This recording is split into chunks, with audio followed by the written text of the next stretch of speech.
Military experts estimate that Russia spends nearly $1 billion a day to wage war in Ukraine. A significant share of such expenses is the destroyed machinery and expended ammunition used to terrorize Ukraine on a daily basis. Despite an enormous advantage the enemy has in equipment and firepower, Ukrainians are not just successfully repelling the invasion, but also carrying out painful counterattacks on the Russian troops. How is this possible?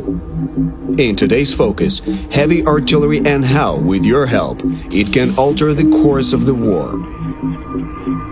In this war, Ukraine and Russia are using various types of artillery units. Generally speaking, they come in two types: barrel and rocket artillery. The first type are the well-known common artillery systems. They launch a single projectile on long distances to hit a certain target. Long range, high precision, and heavy impact make howitzers, mortars, and cannons capable of striking an enemy even in fortified positions. Such barrel artillery units as Msta, Akatsiya, and Pion predominate along the front lines. The multiple launch rocket systems, or MLRS, are something else. Various types of MLRS are capable of launching more than 10 rockets in a single volley, covering tens of kilometers to reach a target. The most common MLRS systems in the Ukrainian war are Grad, Uragan, and Smerch. Such systems have proved their efficiency against infantry and machinery in open spaces. However, the relatively compact rockets do not contain enough explosives to penetrate thick constructions, which makes them not quite efficient for striking fortified positions. Installing more explosive materials increases the rocket's weight, which makes it another class of weapons. Among such are the infamous cruise missiles that the Russian Federation uses to bombard the civil infrastructure of Ukraine.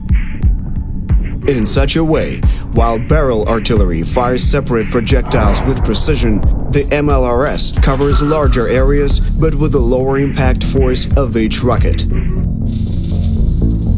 So how is the balance between the artillery forces of Ukraine and Russia? Well, it is poor.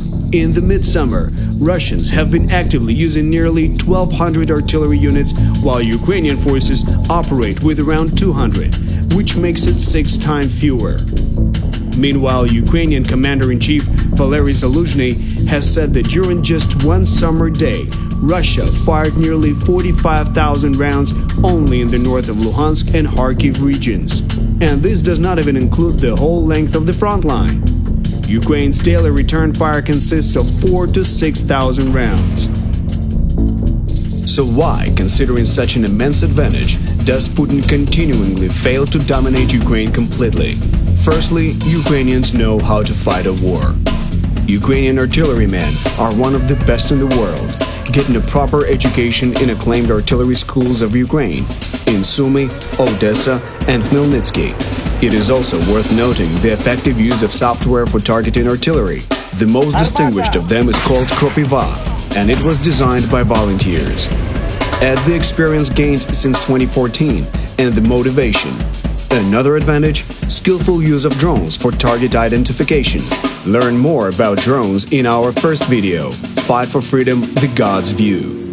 Apart from drones, motivation, and marksmanship, Ukrainians now also have something essential: Western weapons.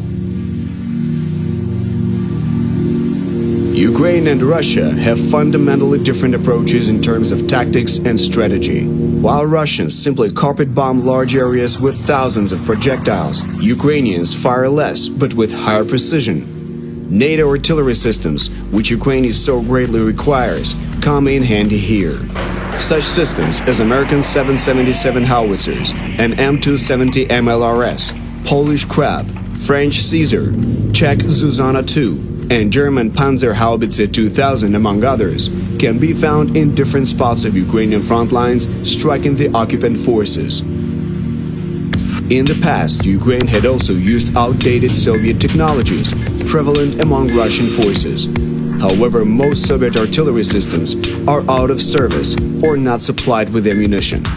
The thing is that heavy Soviet artillery is using 152mm projectiles.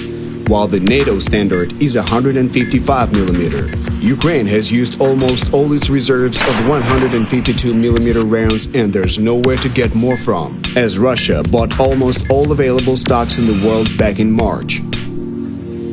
That is why the majority of the 200 artillery systems striking the invaders of Ukraine are supplied by the Allies.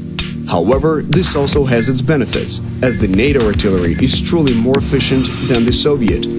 A Ukrainian artillery expert helped us figure it all out. Не можна навіть порівнювати артилерію НАТО і стару в основному розроблену ще у часи СРСР.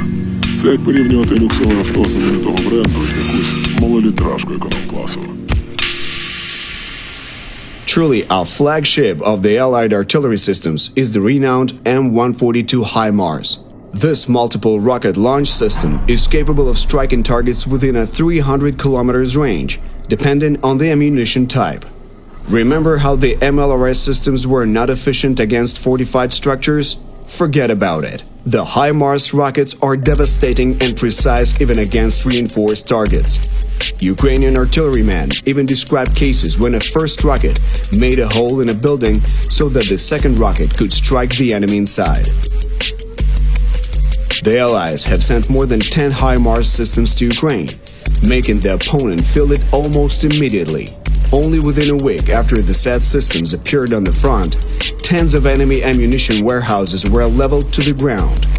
The long-range ammunition allowed Ukraine to strike targets far beyond the front line. One of such strikes on the city of Izum eradicated the headquarters of the 106th Guards Airborne Division of Russia, killing lots of officers of the occupants. Probably the most excellent example of Ukrainian artillery at work is the Russian failed effort to cross the Seversky Donets River near the Bilohorivka village. Crossing this river was a part of the Russian attempt to encircle Ukrainian troops. Russian engineering units have installed the pontoon bridges, allowing a part of the troops and vehicles to cross the river. Suddenly, the heavy shelling of the Ukrainian artillery turned the site into hell on earth. How did it happen? Ukrainian commandment knew that Russians would try to cross Seversky Donets to advance their forces. Engineer forces and intelligence services have demonstrated true teamwork. Інженери у розвідка спрацювали як єдина команда. Перші вирахували місця, де переправу робити. Найбільш логічно, а другі дронами і іншими методами пересвідчилися, що росіяни намагатимуться переправлятися саме тут. Thanks to sufficient preparation, artillery knew exactly where to hit. Choosing the moment when Russians slowed down on both banks of the river, Ukrainians have struck a devastating blow. Коли рештки ще нещодавно потужної бойової одиниці намагалися втекти, їх наздогнала ще й українська авіація, яка теж виявилася зовсім не знищеною. As a result, in May's attempt to advance near Bilohorivka, Russians lost a few hundred soldiers and up to 150 armored carriers and tanks. Все завдяки успішній взаємодії розвідки та артилерії, влучності українських бійців і допомозі західних партнерів новітньою технікою. Ukrainians continue to defend their land. Despite being outnumbered with firepower, Ukrainian strikes are more skillful and precise. However, to win an artillery war against a 6 times greater army is nearly impossible. Ukraine needs heavy weapons. Якби кількість техніки вдалося хай і не зрівняти, але хоча б звести до показника 1 до 2, то в окупантів не було б жодних шансів. Ukraine fights for its freedom. Help us defend ourselves and the values of the free world. Join the side of freedom.